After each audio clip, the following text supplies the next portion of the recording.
Hello and welcome to Paxton Road TV Talking Points, our show where we discuss 3 topics of the most controversial or interesting topics from the week that was Spurs.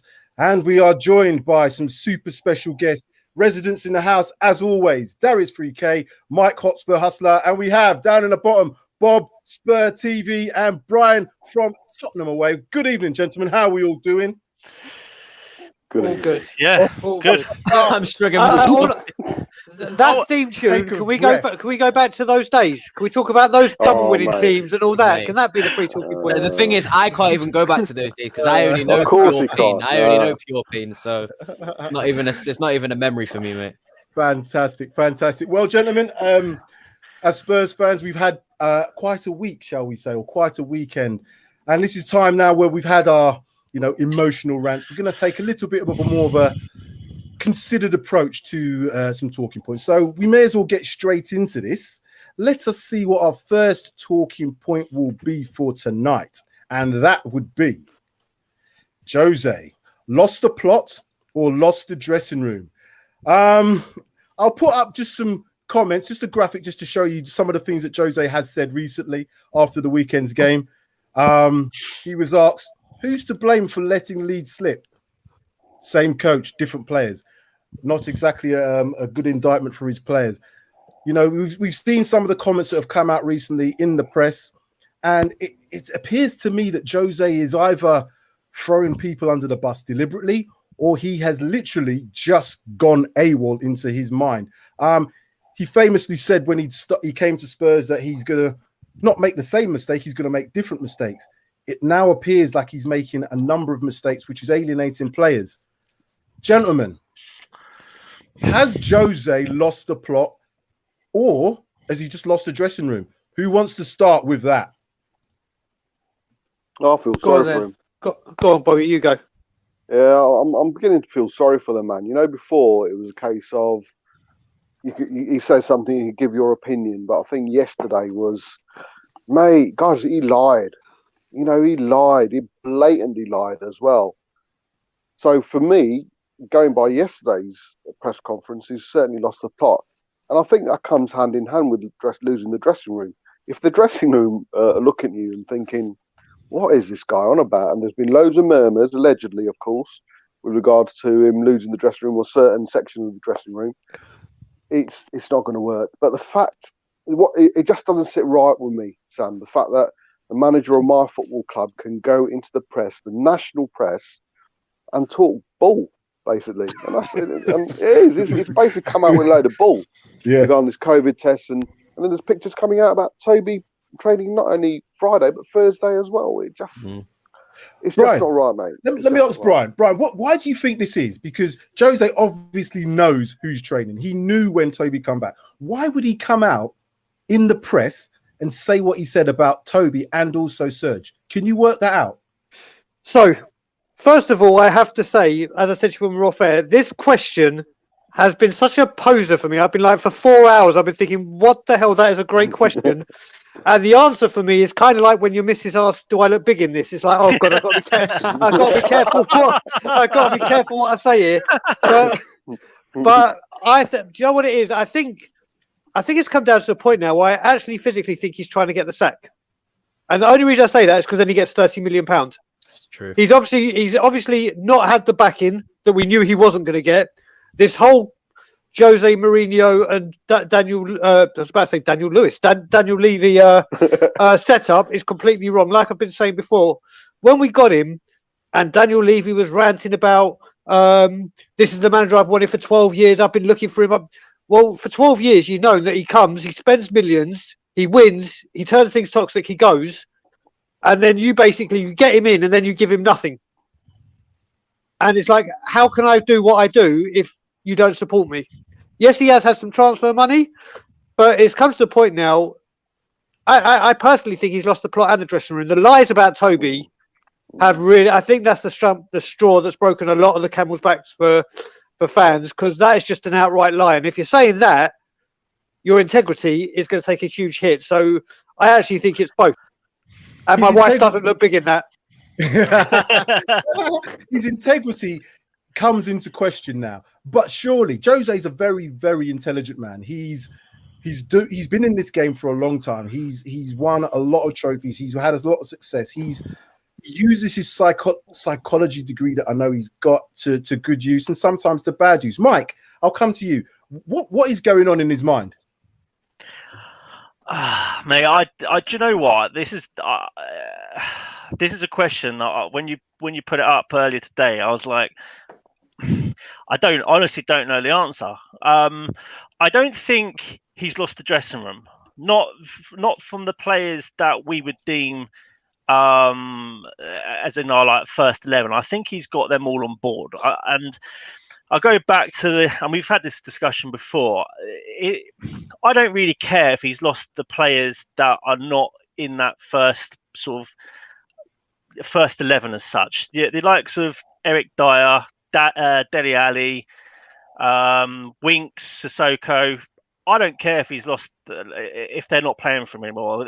As far as I'm concerned, they're dead wood. They need to go. I think it's obvious. Albeit it wasn't the result we were looking for on Sunday, but I think those players that were playing are playing for him, stroke the badge, and essentially, as I say, I don't think he's lost them, but I think he's playing the media. He's too clever to come out and sort of play in the media's hands. I think he's right. Don't you think this is a dangerous game, given how Spurs have been playing all season? This is a really dangerous game. He's for me. He's really on that edge now, that knife edge. The thing with Toby and Serge, if they've reported late, then if they have only just turned up the previous day and had a day's training or whatever, that we don't know the circumstances. We're all just surmising what we think might have happened. But from my perspective, if they were late, if they haven't done their COVID testing or whatever it might be, if they're late, they need to be punished. Why should they be any different? I mean, Serge is just a problem. As far as I'm concerned, again, this goes back to the Liverpool game when he left at half time. Again, we don't know the circumstances, but he's just a bad egg. And there's nothing that he's shown me this season as to why we should keep him for next. And bad eggs are never good for for the harmony of any squad. So again, if we've lost him, get rid of him in the summer. I think PSG have been knocking on the door. That's one bad egg gone. Go. Yeah. But I honestly don't think he's lost the plot. From my opinion, I think he's still focused. I don't think he's trying to get himself the sack, because Mourinho's got an ego that he obviously wants to sort of be successful. He's been successful in every club that he's managed. So why would that be any different at Spurs? If anything, the desire should be more, because the challenge is greater than the challenges he's had at Inter Milan, Chelsea, Madrid, etc. Because he's had the cash, he's had the backing, I suppose, of the board. Because the money's there. They're far richer clubs than we are, and they've got that sort of endless pot of money, or what seems to be like an endless pot of money, to go and spend on players that he feels needs to come in. And predominantly all the players that he has brought in of those clubs have been world-class players. Obviously Tottenham haven't got that sort of money available to either spend on transfers, or if we have got the money to spend on transfers, we haven't got the money to spend on wages. So it's a difficult question, that one. If you're asking me, I personally think he's not 100% in both. I think some of the things he's doing seems to me like he has lost a little bit of the plot in terms of coming up with certain things, whether that's by design or not by design. But also there are one or two players, maybe more, that I don't think are fully on board. I think we all know that. So Darius, what's your thoughts? Because I know you're a bit up and down with Jose. How are you gauging what this is actually happening in terms of what Jose's been saying recently? Guys losing it. Straight up. Guys losing it. Honestly, think about it, guys. Honest, it sounds sad, innit? Because it's Jose Mourinho, like you said, but the guy's losing it. Tottenham Hotspur official Twitter posted Toby Alderweireld training with the team blatantly. So there's no way that you can't make up a lie if your official Twitter has posted your player training on the day. I think it was on the Thursday or Wednesday. So for me, he's basically trying to prioritize his personal problems with players. And that right now, and the issue I'm having right now, is that's affecting our team, because regardless of the fact that if you've got a problem with Toby or not, I don't care if you've got a problem with Toby. Toby's our best centre back, and he's going to be the person who's going to make Rodon the better player. So if you've got a problem with the guy and you're not playing him because you've got a personal problem with him, it's not because of performance issues. Serge, I understand, because maybe his performance issues and his attitude can be a case. But Toby's not been playing bad, so it's personal issues only, and you're halting and you're hindering the team as a result of that. But we don't know what's going on in the training ground. If they've had a bust up, or if Toby, I don't think it's that this is the case, but if Toby was sort of, I don't know, I can't think of the word I'm looking for, but if he was trying to, I say, overrule him, that for want of a better word, then Mourinho needs to stamp down on that. But would it be more damage of him saying in the press, "Oh, Toby, he's been a pain in the arse. I've had countless issues with him. He's not playing because of X, Y, Z reasons."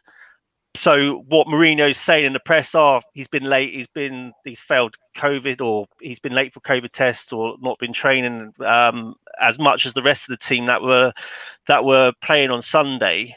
Maybe he's just using that as an excuse because it's just damage limitation as such. But then surely that just points towards him losing the plot even more than Mike. If he's going to give us ball with regards to or covering up the fact that he's been say how it is. It's been a bit wrong in his actions, and that's the reason why James is playing. I would rather him say that than actually come out with rubbish that unfortunately has been proven that's incorrect and lies. And we aren't basing him losing the plot on just yesterday's press conference. I think it's an amalgamation of quite a few press conferences prior to yesterday, where it's got to us thinking, you know what, the guy's gone. Can I also remember?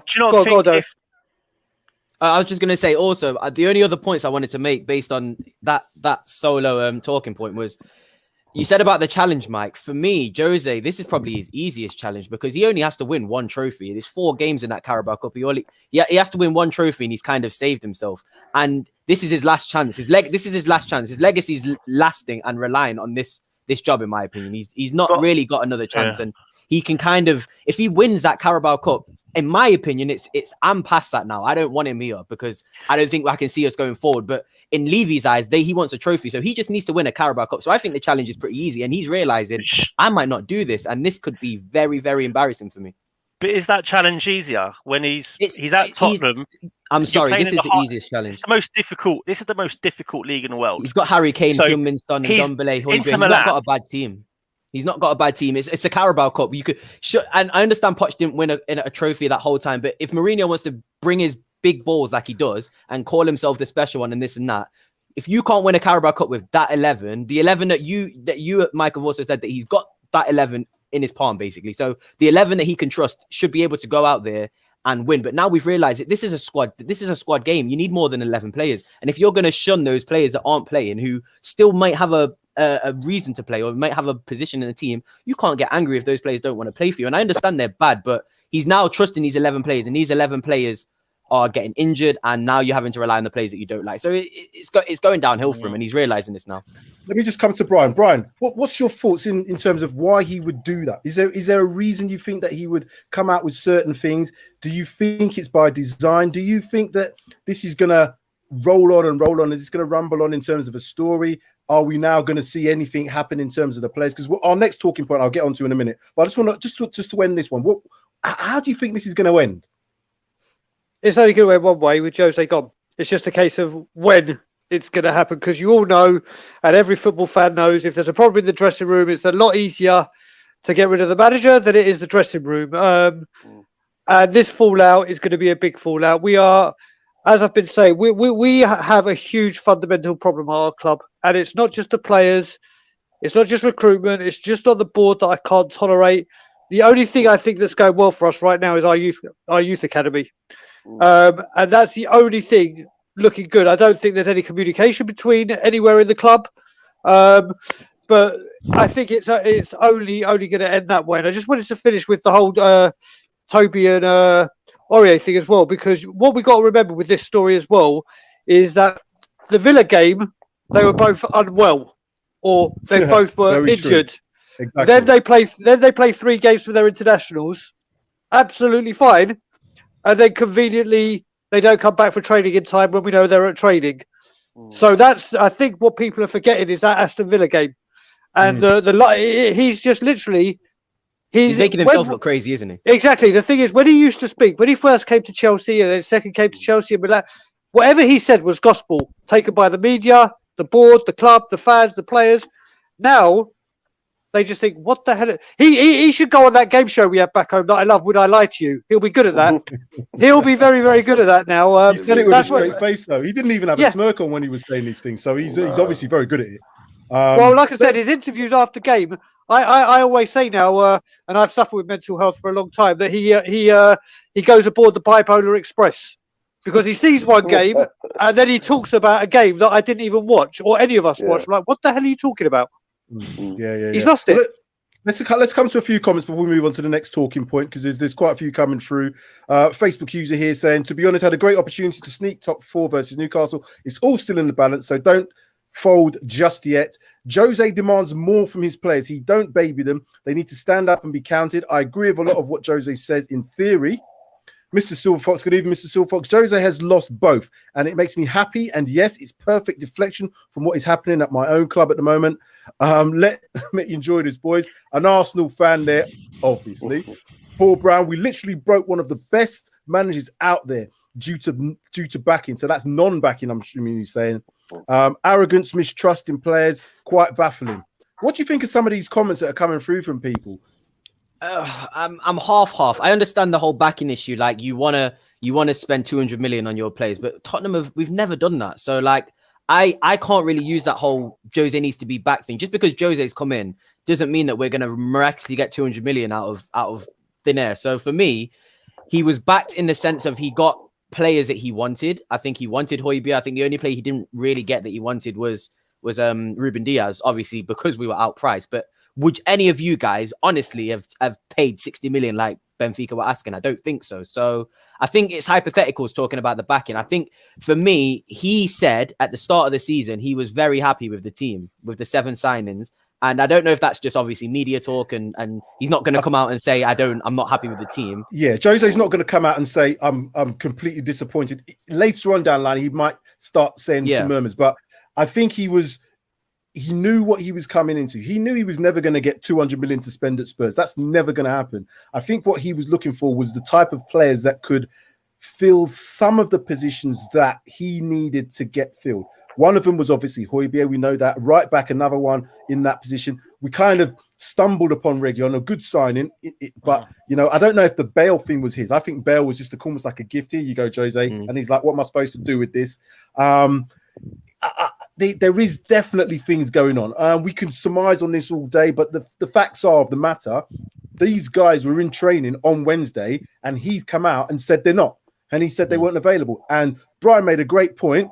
They were ill for the Aston Villa game and nowhere to be seen. So to me, there is real issues there. And if it's personal issues, that has to be addressed, because going forward, we cannot have a split dressing room. We can't even have 2 or 3 players not on board, because when we need to have these players playing, there is going to be major problems. They look confused, don't they, Sam? Very much so. Very much so. We could do this one all day. We have to move on to the second talking point, which shouldn't be as long because we've kind of touched on it already. Serge and Toby missing in action. As we've touched on, both not available, supposedly, for the Aston Villa game. Both now COVID related.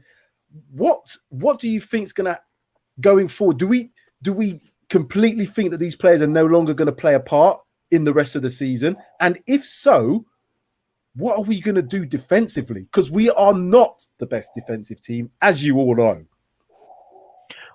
I'm going to flip this round. What would you all say if Serge and Toby play on at the weekend?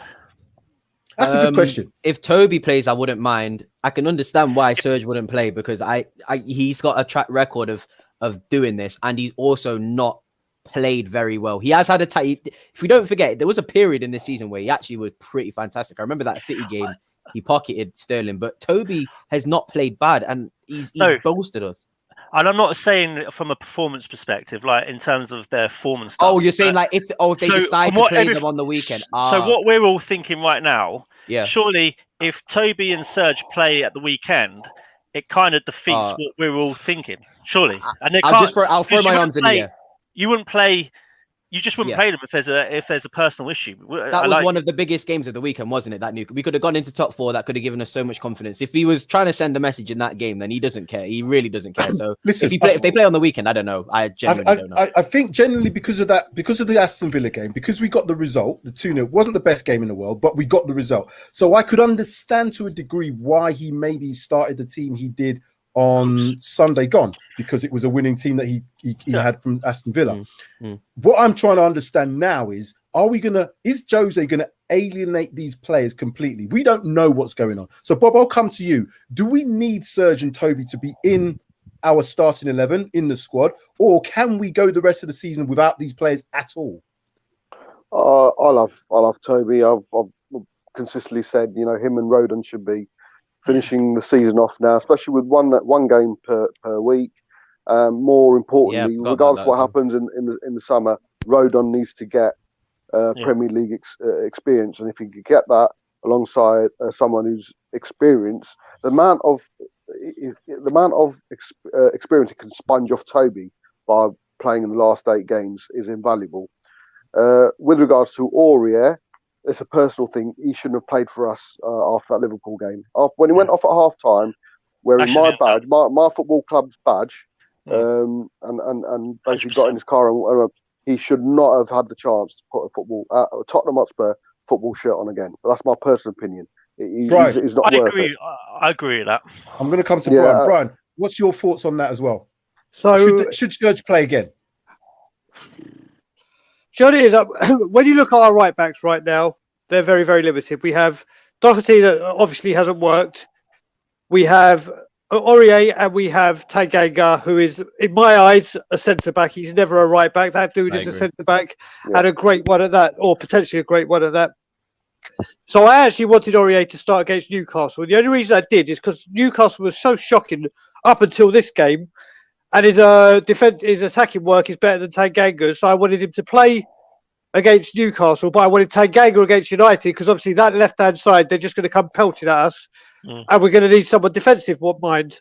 But when it comes to Alderweireld, if Mourinho's objective was to get top 4 and win a trophy, we're still close. I don't think we're going to get it, but you play your best player or your best defender. Yep. And if you want to win a trophy and you want to get top 4, the way you do it is football's quite easy. You play the best players in their best positions. And that's the thing. And if he comes on and we win the Carabao Cup with Toby, your best defender's there. And if he carries on to play, and we know Toby can't play every single game right now, or maybe we can with a week's rest. So why don't you? This is where his ego takes over. If it is a personal issue, you pay your best player in that position. But isn't football changed now though? Isn't it more of a squad game? But I can't imagine Toby ripping up trees in the dressing room. I don't imagine Toby being a bad egg or anything like that. No, so it obviously has to be personal between them two. But when you've got such a young defence, and you look at Rodon, Tanganga, you need that stalwart, you need that experience to get you through the big games. Like I said, when we could have played on Sunday, knowing we'd go 4th if we win, and give more effort than a lot of those players did on Sunday. Because we support the badge, we love the club, and you need that rock there to say, listen, what the hell are you doing? And explain to him how big this is. It's just we need him, Toby. We need. It's such a shame. I was just going to say, No, I was just going to say, it's such a shame that with 8 games to go, we still can't even look at the team and get our first 11. We can't even. If someone asks us, what's your top 11? What's your first 11? We've no idea. We still don't know with 8 games to go what our first 11 is, and even worse, we don't have an identity. That's why I'm saying the players are losing their focus. They're losing their support from Mourinho, because 18 months into a job, 18 months into any work, you should know how you work and how the people around you work. We don't have an identity. 18 months in, we still don't know how we play. We have no idea how we play. Before we finish this topic, I'm going to look at them. I'm going to read this comment because this is really good comment here, and I want some thoughts on this one. If it had been Kane that had went off in a half, would you say the same? Now, for me, I'll answer it firstly initially. I don't think Kane would do that personally, but if he did, it's a real tough one. When Aubameyang came late, Arteta made the stand and he said, right, you can't play the game, you can't start. There are things that you would say to a player. Maybe say he wouldn't start the next game. I don't think you can, obviously, can't alienate Kane and say you're not playing again the rest of the season. That would be silly. But you can obviously have discipline. So there is methods, there are fines and all the rest of it. So that's probably something that could have been taken. I think the same thing could be said of Serge as well, but it just seems, all the reports suggested that he just went and left and drove off after that Liverpool game. But surely that's happened before. Jose's dealt with these type of situations before, and you can discipline the player and then bring them back into the fold. It just appears that's not going to be the case at this moment in time, unless we see, like Mike said, both these players start on Sunday. But with that is the game, the Aston Villa game. He's obviously played going into the Newcastle game. He's kept the same team pretty much that faced Villa. And in the grand scheme of things, as a manager, you don't change something that doesn't need fixing. Surely we kept a clean sheet against Villa, so going into the Newcastle game, I would have thought, well, if you can beat Aston Villa with this team, then playing Newcastle with the same team, pretty much the same 11, shouldn't be an issue. I understand. No, I do understand you. And if I was a manager, I'd be thinking, if they're all fit and I've got the same 11, as long as there's no injuries or anything like that, then I probably would have played the same team that faced Villa. I mean, he did that because you could argue, well, Son was on the bench. Why didn't he start? Yeah, I think the difficulty is, I think Son didn't start, and Son did look tired to me as well. I think that was quite obvious. He did look quite tired, but for me, and I don't want to get personal with players, and I don't like doing that. I do like to look at the team on the whole. But Davinson Sanchez, there was a stat I read. He gave the ball away 21 times in the game, and I heard that. It's when I read stuff like that, and I think about the games before where he's maybe had one or two good games. I'm sorry, but like I think was it Brian? Did you say where if you've got your best player in Toby is clearly a better centre back than Davinson Sanchez, and you've got the kind of pacier ball playing centre back and Rodon playing. So for me, I don't really see why Sanchez needed to play, even if we kept a clean sheet. And I completely agree with your point. Don't change something if it's broken. Like, you want to keep a consistent centre back partnership, but we can all of us, I think, can come to an agreement that Sanchez just isn't good enough, and just is, for me, is on the same par as Sissoko, that shouldn't really be playing at the moment because he's just making too many mistakes. And Toby, who clearly played 3 games, I think if you're dropping Toby because of personal problems and then you're going out and lying in the presser afterwards, it doesn't look good. It just doesn't look good for me. It really doesn't look good for Jose. And if he had just come out and said, Toby's not maybe said it like that, but I'd rather him be honest, because then at least I could say, wow, Toby's a bit of a bad. At least we know that Serge walked out and we could say, Serge, that was wrong. If Toby had walked out and we knew that, then we could say that. But for me, all I see is Toby playing really well. So, this comment here may have some influence on Aurier's behaviour, because was it his father? He lost his brother. So again, we can't surmise what's going through someone's head emotionally with regards to losing a close family member. We don't know all those things. 100%. So just like Palacios. Exactly. There's a number of things which could influence someone's behaviour. You manage that though, don't you? Yeah, 100%. And this is what I'm saying. So Jose, if he's a caring, if he's a considerate, if he knows all these details within the club, surely they would work with the player to kind of, get through these, because it could be explosive reasons for, as I said, for your emotional, everybody who's lost close people, you don't know how you're going to react. You don't know how that's going to affect you later on down the line. True. Which surely, with what Mourinho said, that might have been damage limitation, because surely as a player or as a squad, if you are going through those sort of issues as such, you don't want them aired.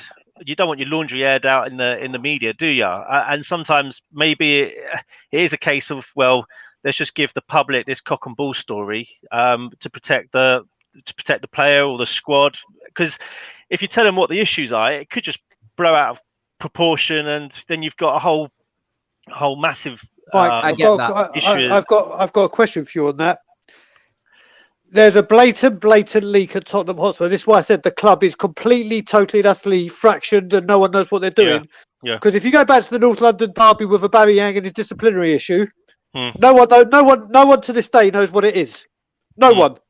And every other club that does it is a disciplinary, and no one knows a thing. As soon as it's Tottenham Hotspur, it's everywhere. Yeah. And it's the whole club. Like I said, I don't think there's any communication within the club. I don't think the left arm knows what the right arm's doing. It's just a complete mess, and this is just a prime example. I think touching on that Aubameyang situation, I think Arteta was lucky with what he'd done, because 5 minutes before a London derby, that could have been suicide. But I mean, it could have been. It really could have. That's a You're different right. topic for a different. And that's what we mean. It's based on results, isn't it? Had we won that Newcastle game, I don't think anybody would probably be complaining. Well, Arteta would have been.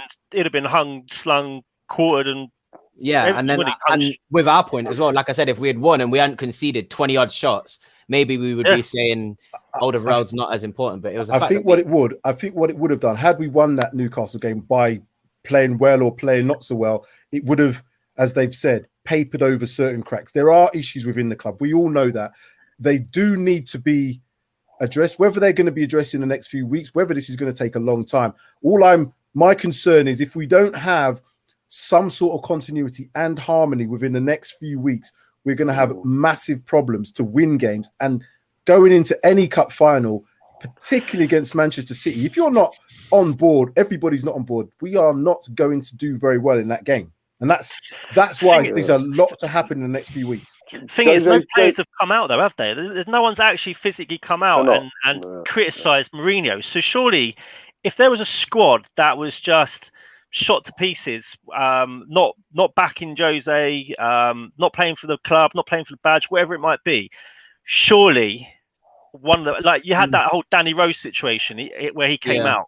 But that was kind of quiet. We kind of only found out about that in the documentary. For me, the only reason I think that this hasn't happened yet and people haven't come out is because I think the first person to basically start talking, it's going to get ugly. So I think if one of the players starts talking, i.e. Serge, I think Jose will then just basically air the laundry out, or he will start calling people out. I don't think people want to kind of say individuals' names, because then you'll kind of have all the fan base directing all of the blame on them. So I think people are kind of dipping their foot, not really saying it. And then if one of them leaves, i.e. that Jose or Serge or any of the players who have fallen out with him, supposedly, I think then you might be able to start hearing them speaking a little bit more on Jose Mourinho. And that's what happened in the past as well. People don't really talk about Jose until they leave the clubs, and then they will say things and stuff like that. Bob, what do you want to say on that?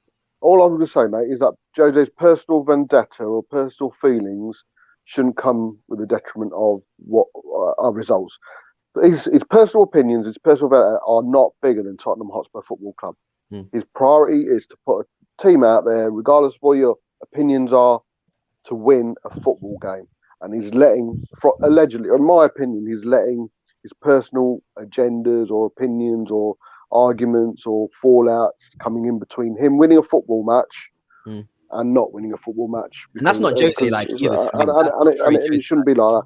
Another thing on that contract as well, I read today that it's performance based. So it's not necessarily 30 million, like Brian was saying. Yeah, I've heard that it's all about qualification when we're finishing the league. So, you know, it could be as low as about 10, 12 million. Diddums, what a shame for him. Yeah, I know. Oh, 10 million. He'll still take it. He'll take, of course he will. Before we get to this last talk, sorry, Mike, just finish it off, because I want to get on to the last one. I was just going to say, I mean, we're talking about a club, or we're talking like our club is in massive sort of like turmoil, but we're fifth or sixth in the league, 2 or 3 points off top 4, and we're in a cup final. So, are we in as much of a mess as what we're all thinking? At the end of the season, this is why I keep saying there's no point in saying this until before you go, Darius. Before you start, that's a nice little segue into our last talking point. Our last talking point. Oh, this is good. Mike's he's a small. He's good, isn't he? He knew it. That money's in the bank, mate. That money's in the bank. Here we go. Those dropped the points. Let us have a look and see what Spurs have done this season in terms of how well we've thrown away points. We'll just get rid of the last little banner below so we can all see So Tottenham sit 4th in terms of, if it's not the best list, you don't want to be top of this list, put it that way. But Brighton are with 20 points dropped from winning positions. We sit 4th, having dropped 15 points from winning positions. The games we've dropped points in versus Newcastle, first game, 2 points. We were winning 1-0. Yeah, we all know what happened. West Ham, well, we all know what happened in that game. Wolves, again, winning 1-0, draw. Palace, 1-0, draw. Fulham, 1-0, draw. Arsenal, we were winning the game, lost 2-1, 3 points dropped. And obviously the game just gone.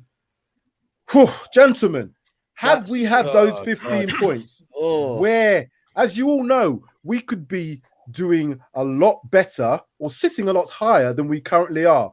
What is the main reason for losing, particularly, as I said, I think 13 of those points have been dropped in the last 15 minutes of game. So we've been winning games with 15 minutes to go, and 13 of those points have been dropped with 15 minutes to go. Is there a mentality issue with the players? Are the players just not good enough? Do the players care enough? What is it?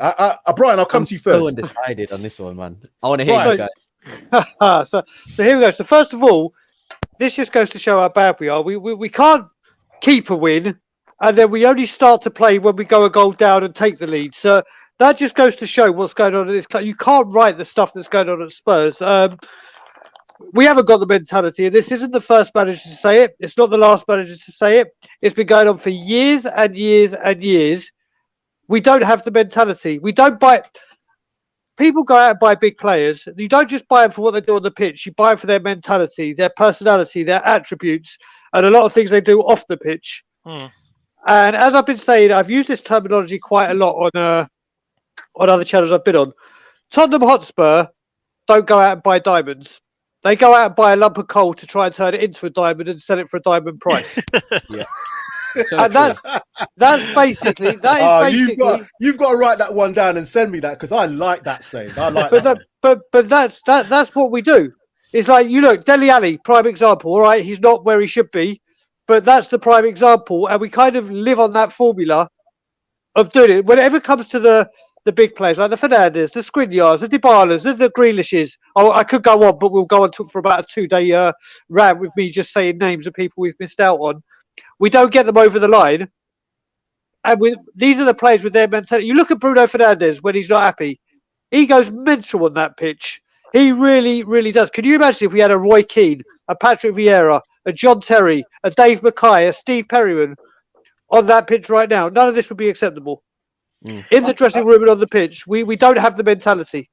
Bob, is it all the defence's fault? Because this comment here says a good team can keep the ball in the midfield and see out a game. Yeah. Everybody's blaming the defense that we can't do this and we can't do that. But does it start a little bit further up the pitch? Is it the midfielders? Can we do something with regards to possession?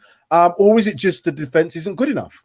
No, we've not managed to press like a team since Poch. We defend. We all know as fans, the press starts from the forward line. Kane, Son, whoever it is. To be fair, Son and Kane have done it, and we've done it on one game probably against Southampton, but I was down to Southampton playing the high line up near our penalty area. Didn't want to change. And I think that's it. So, you know, and that's probably a system that would work. So we've never played that high line or a press under Mourinho. So we never had the opportunity. With regards to why we can't keep a clean sheet, and it's a combination. I'm sorry, if you're a manager with 26 trophies behind you on the CV and you've got average defenders, find a system where these average defenders are going to work into. He doesn't have to tell a defender to defend. You know, so think about it. Sanchez ain't a conference player. Doherty ain't a conference player. Dyer's not they should know the ABCs of defending, and every mistake we've made this season has been, like, with all due respect to conference players, they have been conference level type mistakes, and Jose can't take. But then again, Jose needs to take some of the blame as well. Easily, he needs to take some of the blame. I think you've just hit the nail on the head though, there, Bob. It's not the fact that the players or the system is failing; it's the players making mistakes. That 90% of our goals have come from mistakes. It hasn't come from a failure of the system or the tactics that have been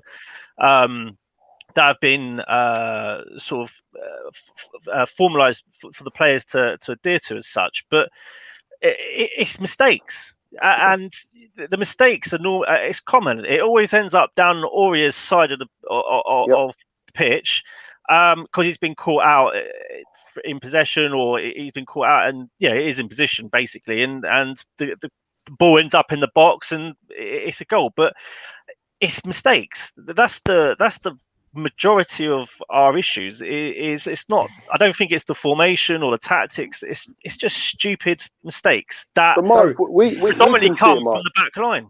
I'm going to see the mistakes, and we know it's going to come in the games coming up. We can see who's making the defence and what sort of type of mistakes they are. Then it goes on to Jose. Manage the players. Tell them these are the mistakes you're making. Let's do it, because you can make players better. Pep's proved it with Stones. One example. This isn't just stemming from Jose though. These are the same players that threw Poch under the bus. So surely that, and I would say, I mean, Pochettino and Mourinho are two top class managers.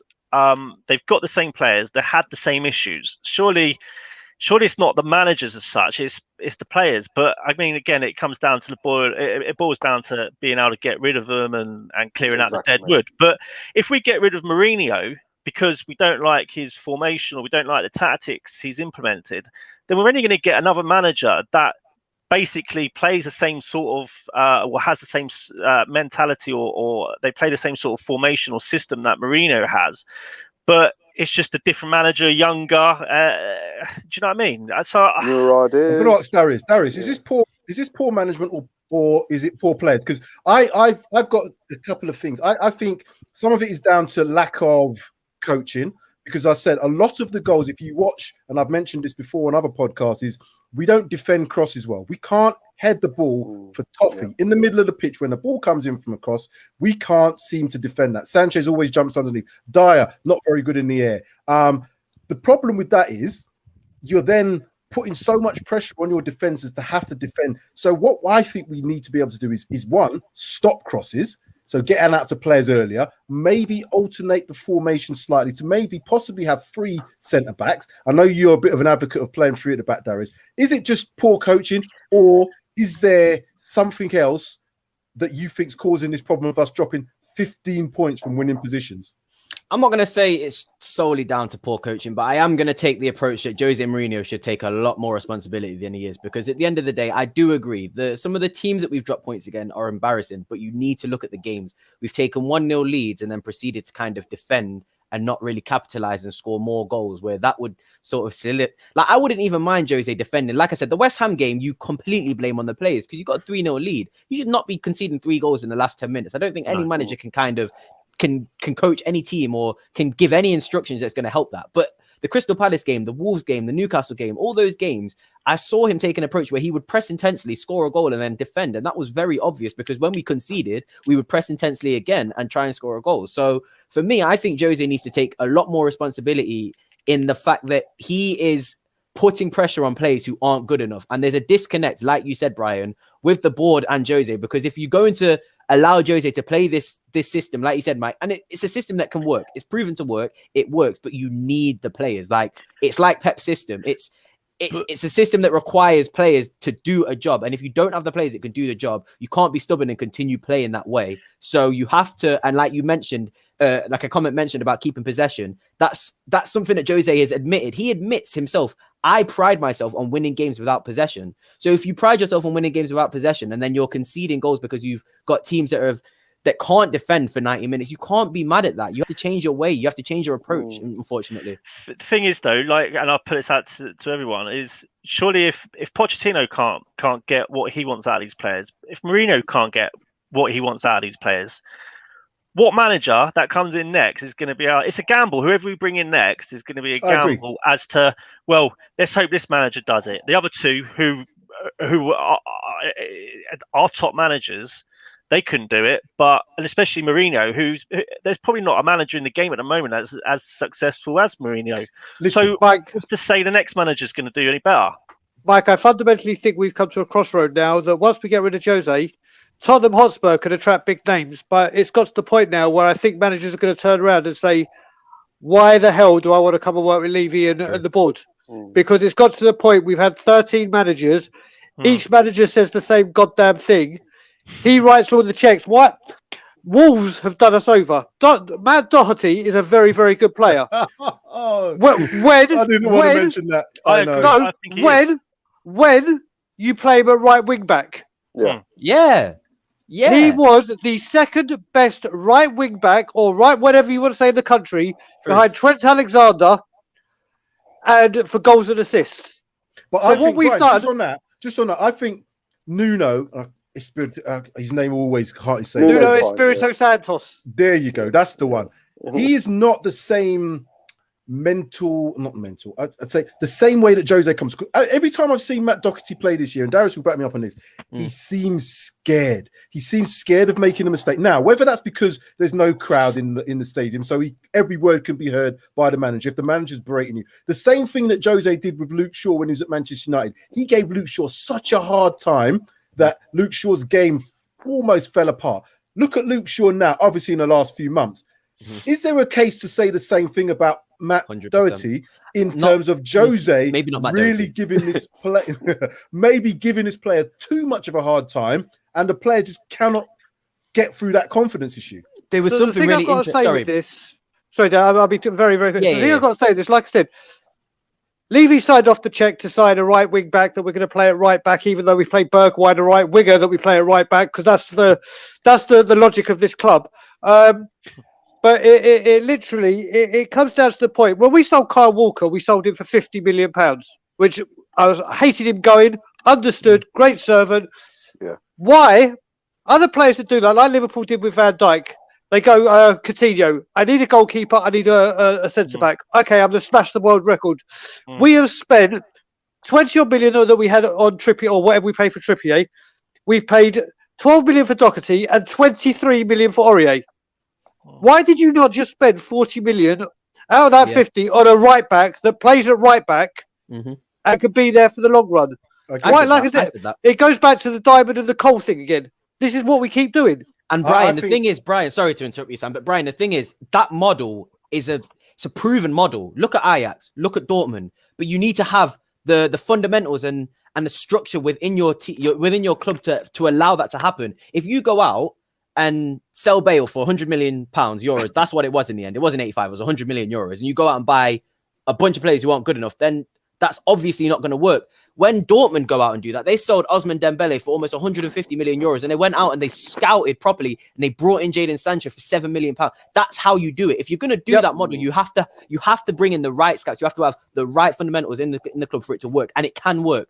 We kind of are doing like the half thing now, where we think we're a big club and we're going to buy Ndombele for 50 million, but then also we kind of want to buy diamonds in the rough like Joe Rodon. It's like you said, there isn't an identity. There's no identity. I don't know what the team wants either. For me, we go out this summer and we buy players who are slightly above 24, 25 in their prime, ready to do what Jose wants, and we give it one more go with Kane and Son, and we see if we can win a trophy with them in their prime. Or for me, a complete rebuild is needed, and a complete team overhaul is needed, and you need to bring that age right down and start again. So I don't think it's the biggest summer of the tournament. I don't think we're going to get a massive rebuild like that. That is going to be too much to happen. It's too in COVID as well. It would really cause a big instability within the club. What I think happened though, we shouldn't have sold. I know it probably was part of the deal. We shouldn't have sold Kyle Walker-Peters. You know, that to me was a massive error on our behalf in terms of Spurs. But whether or not that was a bit of a sweetener for the deal, possibly. Now, if you said to me, would I rather have Højbjerg or would I rather have Kyle Walker-Peters? Obviously, I'd rather have Højbjerg. Yeah. But the fact that we haven't now got him, and the issues are now happening with obviously Serge Aurier and Matt Doherty, leaves us with Japhet Tanganga, who by all accounts is not really a right back. He's playing right back. But he'd be a good right centre back, wouldn't he? In a free at the back. Exactly. A good right centre back. But Jose's now labelling him as a right back, and the player might be thinking to himself, "Hold on a minute, I'm not a right back here." He is small though. I mean, he's not any smaller than King though. I don't think he's any. But a right centre back where you've got two. But Leddy King could head a ball. Yeah. But Tanganga can head a ball though. I think Tanganga's got good. Just to finally just put a bit of backup on Doherty as well, or Doherty, how you want to say it. I think he was brought in with the mindset of Doherty and right back, Sanchez, Toby or Dyer, and Davis, Yeah. left back, with Tucking in playing as a horrible formation. Oh God. We didn't expect Reguilon to come, and when he came in, Joe has quite clearly seen Reguilon's a better attacking fullback than what Doxy, and Doxy had to adapt his game and stay back and not bomb forward like he would have been able to if Davis was playing. And I think that's why we signed him. And he had to adapt. Yeah, and he had to adapt, and he's not been able to adapt, unfortunately.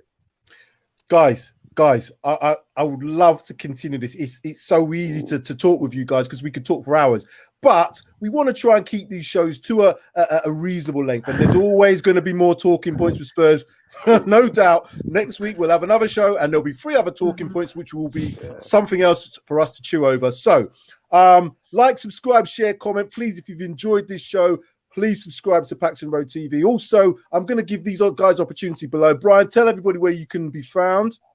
Yep, we can be found on YouTube on Tottenham Away without the underscore. All the social media for the social media of Twitter and Facebook and Instagram is Tottenham_away. I'm very simply just my name, Brian, short for Brian, and then Dagul, DAGUL 79. That's my Twitter handle.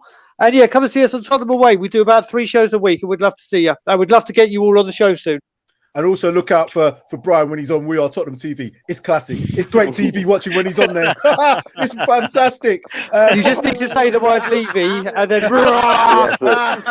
Bob, where can people find you? Yeah, like it says there, guys, Bob Spur TV, doing content on Spurs. Good, looking at the lighter things in life, but I've been struggling of late. It's all been pretty doom and gloom. I'd like to look at different things. Sam's been on a couple of times with regards to the media and everything else, how it affects football, not just Spurs, but everyone else. And yeah, have about 3 or 4 videos come out a week. And then obviously when it's around the football, when we actually play, I'll do a day after the day before show. But yeah, Bob Spur TV, and the Twitter handle is BobZ73. I forgot my year of birth there, sorry. Brilliant. Those other 2 above, you'll see them all the time, so I'm not going to ask them where you can find them. Wow. Oh, gentlemen, I thought we were going to keep this relatively short. And like I said, I've had to try and cut it short, but this is really good. Again, just a last shout out for us, Paxton Road TV. We are a new channel. We are growing. We want support. We need your support, comments, all those things in the section below. And guys, I'm going to just bring it down. As we know, we've got a game coming up, big game at the weekend against Manchester United. It's going to be very, very interesting. Let's see what we do, because like Spurs, we'll probably go out and beat them 3 or 4-0. I think that might be the case, hopefully, but we never know with Spurs. We never know. Guys, thank you very much for coming on. It's been a pleasure, brilliant, and we'll go out with this.